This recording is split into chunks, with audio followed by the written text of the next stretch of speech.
पाकिस्तान आताच्या घडीला एका अशा कात्रीत सापडलाय की त्याला काय करावं हे आताच्या घडीला समजत नाहीये. मागच्या वर्षी 17 सप्टेंबरला पाकिस्तान आणि सौदी अरेबिया या दोन राष्ट्रांच्या मध्ये एक स्ट्रॅटेजिक म्युच्युअल अग्रीमेंट झालेलं होतं, ज्यामध्ये असं सांगितलं होतं की कधीही सौदी अरेबियावर कुणी हल्ला केला तर पाकिस्तान ते आपलं युद्ध आहे असं समजून सौदी अरेबियाच्या मदतीला जाईल, आणि कधी कुणी पाकिस्तानवर हल्ला केला तर सौदी अरेबिया पाकिस्तानच्या मदतीला येईल आणि त्या समोरच्या राष्ट्रावर हल्ला करेल. पण प्रत्यक्षामध्ये आता मागच्या जवळजवळ 14 दिवसांपासून सौदी अरेबिया एका युद्धामध्ये अडकलेला आहे, ते बरोबर इराण बरोबरच्या. आणि यावेळेला पाकिस्ताननं अजूनपर्यंत सौदी अरेबियाला कोणतीही मिलिटरीच्या बाबतीत मदत केली नाही. यावेळेला सौदी अरेबिया असं एक्सपेक्ट करतोय की पाकिस्ताननं पुढे येऊन मदत करावी. त्यासाठी मागच्या आठवड्यात 8 तारखेला असीम मुनीर सौदी अरेबियाला जाऊन आले. काल पाकिस्तानचे पंतप्रधान शहबाज शरीफ सौदी अरेबियाला जाऊन आले. पण प्रत्यक्षामध्ये या लोकांनी अजूनपर्यंत मदत केली नाही, उलट त्यांनी शांततेचं आवाहन केलं. दुसऱ्या बाजूला घडलंय असं की पाकिस्तान आणि अफगाणिस्तान यांच्यामध्ये जे युद्ध चालू झालेलं होतं ते युद्ध थंड झालेलं होतं, पण पुन्हा पाकिस्ताननं काबूल, कंदाहर आणि आणखी काही शहरांवरती काल हल्ले केलेले आहेत आणि पुन्हा हे युद्ध आणखी जास्त पेटलेलं आहे. मग हे युद्ध आताच का पेटलं? नक्की मग पाकिस्तान कुठल्या कात्रीत सापडलाय आणि पाकिस्तान सौदी अरेबियाला डायरेक्ट मदत का करत नाही ते बघूया या व्हिडिओमध्ये. मी आहे रणजित यादव आणि तुम्ही पाहताय द मराठी बाणा. मागच्या काही दिवसांपासून म्हणजे जेव्हापासून अफगाणिस्तान आणि पाकिस्तान यांचं युद्ध चालू झाले तेव्हापासून चीन प्रयत्न करत होता की या दोन राष्ट्रांनी शांतता राखावी आणि एकमेकांच्यावर हल्ले करू नये. या प्रयत्नांना यश आलं आणि अफगाणिस्तान आणि पाकिस्तान या दोन्ही राष्ट्रांनी एकमेकांच्या विरुद्धचे हल्ले थांबवलेले होते. पण त्यानंतर अचानक हल्ले चालू झालेले आहेत. आणि दुसऱ्या बाजूला झालं काय, तर सौदी अरेबिया असं एक्सपेक्ट करत होती की पाकिस्तानने येऊन आपल्याला मदत करावी. पण प्रत्यक्षात सौदी अरेबियाला मदत करायला पाकिस्तान सध्या जाऊच शकत नाही आहे. याचं महत्त्वाचं कारण म्हणजे पाकिस्तानचा शेजारी इराण आहे. इराण बरोबर पाकिस्तानची जवळजवळ 900 किलोमीटरची बॉर्डर आहे आणि इराणच्या टप्प्यामध्ये अख्खा पाकिस्तान येतो. जर पाकिस्तान उघडपणे सौदी अरेबियाच्या बाजूने युद्धात उतरला, अजूनपर्यंत त्यांनी सौदी अरेबियाला पाठिंबा दिलेला आहे युद्धामध्ये, त्यांनी इराणचा निषेध सुद्धा केलेला आहे UN मध्ये, पण तरी देखील प्रत्यक्ष युद्धात उतरण्याची वेळ पाकिस्ताननं आपल्यावर येऊ दिली नाही.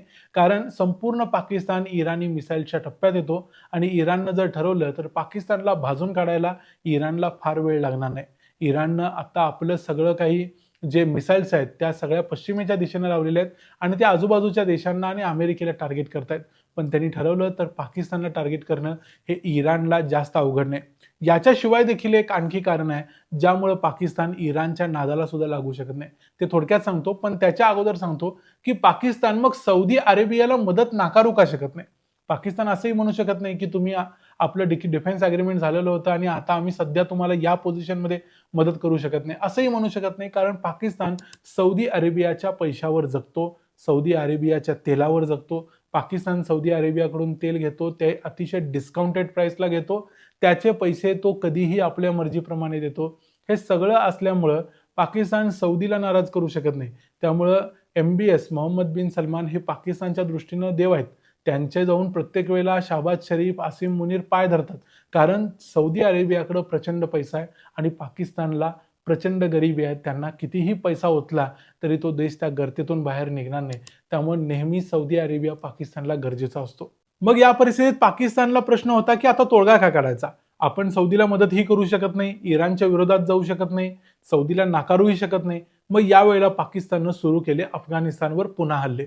पाकिस्ताननं मागच्या 2 दिवसामध्ये पुन्हा अफगाणिस्तानवर हल्ले केलेत. त्यामध्ये काबूलवरती हल्ले केलेत, कंदाहारमध्ये हल्ले केलेत, पक्तिका या जिल्ह्यांवर हल्ले केलेले आहेत, तिथल्या लोकांच्या घरांवर हल्ले केलेत. याशिवाय त्यांनी ते म्हणतात की आता मिलिटंट्स म्हणजे दहशतवाद्यांच्या तळांवर हल्ले करतायत, पण प्रत्यक्षात सामान्य लोक, स्त्रिया, मुलं यामध्ये मरतायत. याशिवाय त्यांनी एक प्रायव्हेट एअरलाईन म्हणजे पॅसेंजर एअरलाईन, जिथं सामान्य लोक ज्या विमानानं प्रवास करतात अशा एका एअरलाईनच्या फ्युएल डेपोवरती हल्ला केलाय आणि त्याला देखील बंद पाडले. अशा सगळ्या गोष्टी पाकिस्तान करतोय आणि एक प्रकारे पाकिस्तान असं दाखवण्याचा प्रयत्न करतोय की आम्ही ऑलरेडी एका युद्धामध्ये अडकलेलो आहोत, आम्ही अफगाणिस्तान बरोबरच्या युद्धामध्ये अडकलेलो आहोत, त्यामुळे आता आम्ही या पोझिशनमध्ये नाही की आम्ही सौदी अरेबियाला येऊन मदत करू शकतो. म्हणजे थोडक्यात सौदीला नाही देखील म्हणायचं नाही आणि डायरेक्ट जाऊन मदतही करायची नाही, कारण आम्ही वेगळ्या युद्धामध्ये अडकलेलो आहोत. आणि अफगाणिस्तान बरोबर युद्ध करायला पाकिस्तानला जास्त काही फरक पडत नाही. अफगाणिस्तानकडे एअरफोर्स वगैरे काही नाही. एखादा ड्रोन त्यांचा येतो, त्यांच्या पाकिस्तानवर हल्ला करतो, जसा कोहातमध्ये मिलिटरी बेसवरती कालच मला वाटते अफगाणिस्ताननं हल्ला केला, असा एखादा ड्रोन इकडं तिकडं सोडला तर अफगाणिस्तान जास्त काही पाकिस्तानचं वाकडं करू शकत नाही, हे पाकिस्तानला सध्या तरी माहिती आहे. म्हणून पाकिस्तान अफगाणिस्तान बरोबर आपण युद्धात असल्याचा एक कांगावा, एक बनाव करतोय आणि सौदी अरेबियाला मदत करतोय.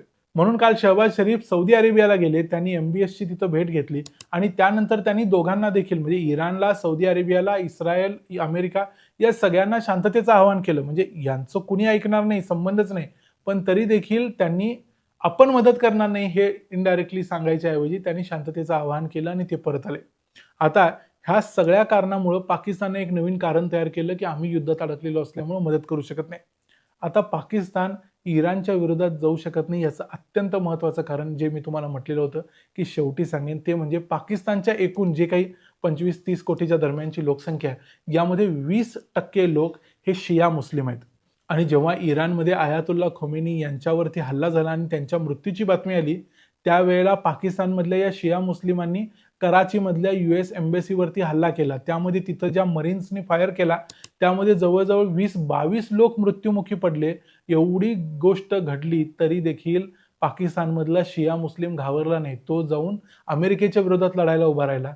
जर पाकिस्ताननं इराणच्या विरोधात एक मिसाईल फायर केली किंवा एक जरी विमान उडवलं तरी पाकिस्तानमधले हे 20% शिया, म्हणजे जवळजवळ 5 कोटीच्या पेक्षा जास्त आहेत, हे 20% शिया पाकिस्तानला घाम फोडतील आणि पाकिस्तानला आपल्या देशामध्ये यादवी युद्धाला, सिव्हिल वॉरला सामोरं जावं लागेल. इतकी वाईट परिस्थिती पाकिस्तानवर येऊ शकते. म्हणून पाकिस्तान या युद्धामध्ये अशा कात्रीत सापडलाय की त्यांना काय करावं कळत नाहीये. अर्थात सौदी अरेबियाचा पैसा त्यांना हवाच आहे, इराण बरोबर दुश्मनी नको आहे, हे सगळं पाकिस्तान करायचा प्रयत्न करतोय बिचाऱ्या छोट्याशा अफगाणिस्तानवर हल्ले करून. या व्हिडिओमध्ये इथंच थांबूया. या संपूर्ण प्रकरणाबद्दल, पाकिस्तानच्या या नियतीबद्दल तुमचं काय म्हणणं आहे ते आम्हाला कमेंट्समध्ये जरूर सांगा. व्हिडिओ आवडला असेल तर व्हिडिओला लाईक करा, चॅनलला सबस्क्राईब करा.